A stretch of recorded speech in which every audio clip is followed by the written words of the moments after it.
When I say hippie, what comes to mind? Peace signs, tie-dye, long hair, Woodstock? For a lot of people, the word hippie means flower power, VW buses, or psychedelic music. But hippies weren't just a fashion fad.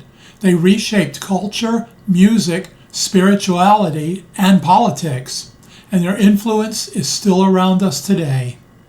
In this video, we're going to take a little trip, man, from their origins to their peak, their lifestyle, their decline, and their legacy. And along the way, I'll share what it was like hearing about hippies from the perspective of a small-town kid who never actually saw one in real life. I'm meeting you halfway, you stupid hippies.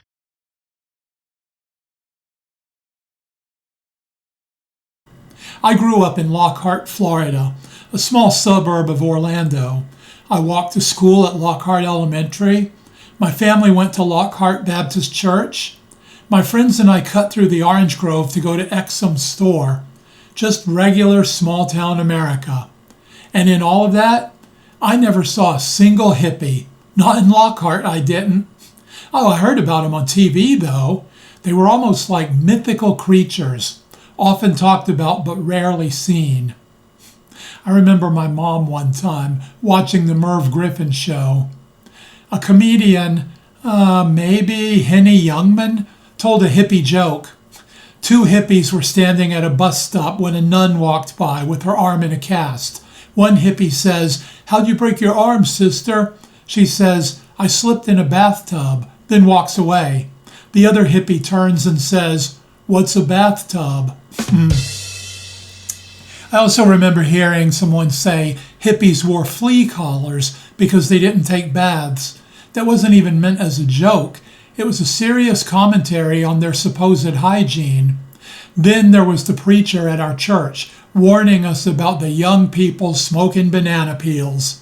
Well, I've never found a single reference to hippies actually wearing flea collars.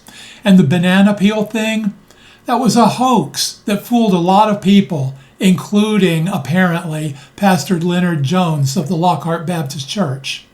But me, being young and impressionable, I believed it. Even though I never saw a hippie in Lockhart, I knew they were out there somewhere. To me, hippies were like Bigfoot or the Loch Ness Monster. Blurry photos, wild stories, but never spotted in real life.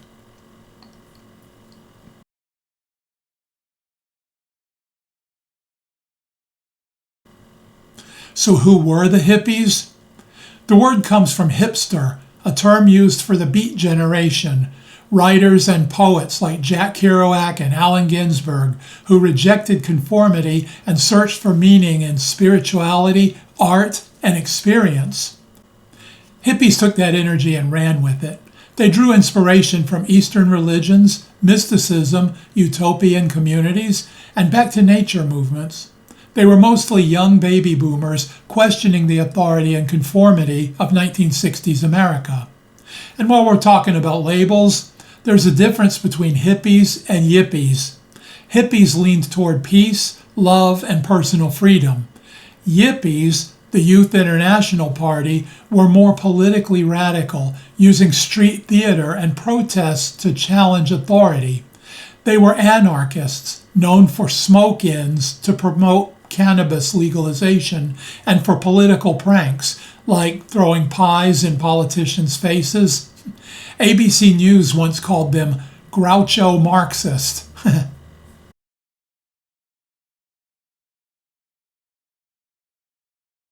The first real proto-hippies appeared in the early 1960s. Ken Kesey, author of One Flew Over the Cuckoo's Nest and his Merry Pranksters, drove across America in a brightly painted bus called Further. They experimented with LSD and hosted multimedia happenings.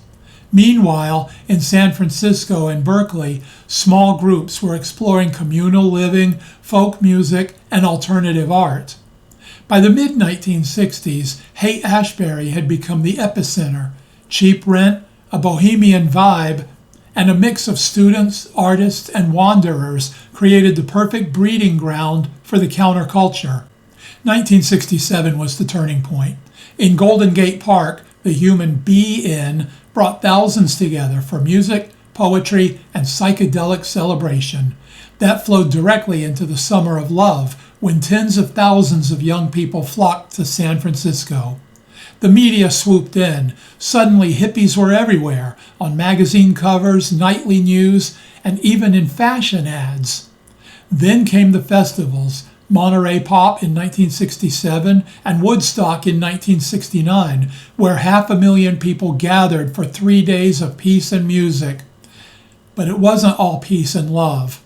At Altamont, a free concert headed by the Rolling Stones, violence erupted, showing the darker side of the movement.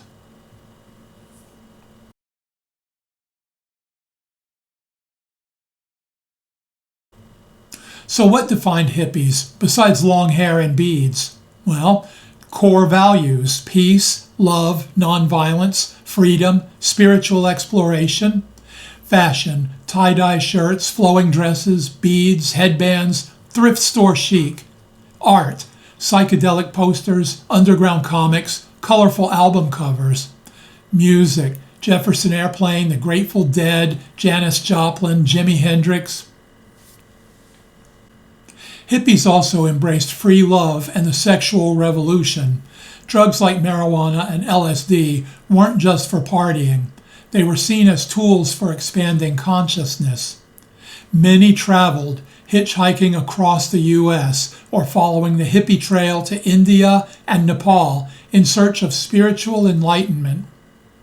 Politically, hippies were heavily involved in anti-Vietnam protests, draft resistance, and civil rights marches.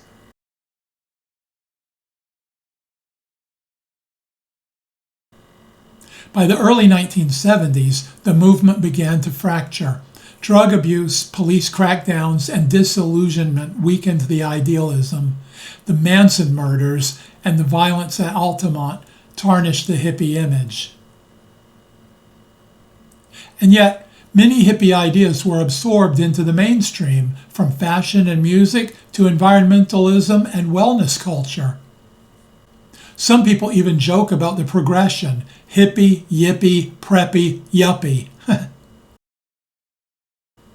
Still, the legacy endured in communes, the New Age movement, yoga studios, eco-villages, and today's music festival scene. The hippie movement challenged consumerism, militarism, and conformity at a critical time in American history. They pushed forward ideas that now feel mainstream: ecology, holistic health, spiritual pluralism, peace activism. And whether you love them or roll your eyes at them, hippies proved that youth culture can reshape the world.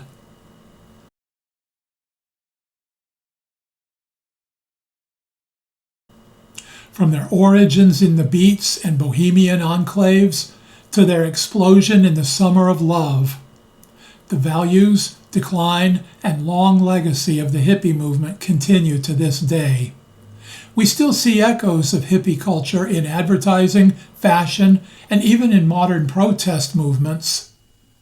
If you learned something new, or if this video brought back fond memories, hit like and subscribe. This is a small channel, and it really helps. Now here's my question for you. Do we have a new counterculture today? Were you or your parents hippies? Do you still see echoes of it in your life? Drop a comment below. I'd love to hear your stories. I don't know if it's because of my small town upbringing, but I love hearing first-hand accounts about hippies and yippies. And until next time, hang loose, make love, not war, and let your freak flag fly.